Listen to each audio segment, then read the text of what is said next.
So ito nga po, pinahinto kami ng bus kasi may passport control. Hindi puno yung bus namin, kaya ang luwag lang, nagtag-isa pa isa nga kami upuan. So may mga pulis dyan na nagko-control. Kaya pag babiyahe kayo, huwag niyong kalimutan ang passport niyo at ang inyong ID.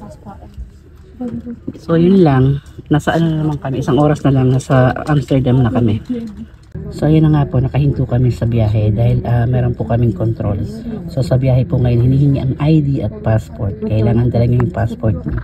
Dahil pag ID daw po kayo rito, kailangan may passport. Kung kayo naman ay turista, tatak ng turista, tsaka passport pa rin.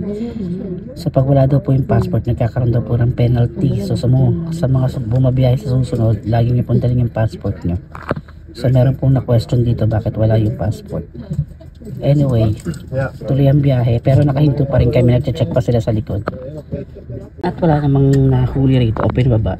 Kasi bago rin naman kami sumakay ng bus kanina, nag-check din naman yung taga-maneho, yung driver ng bus, kung kompleto kami ng dokumento. Kasi marami daw control ngayon, papalabas ng Belgium. Ayun na nga, babiyahin na kami. Bye!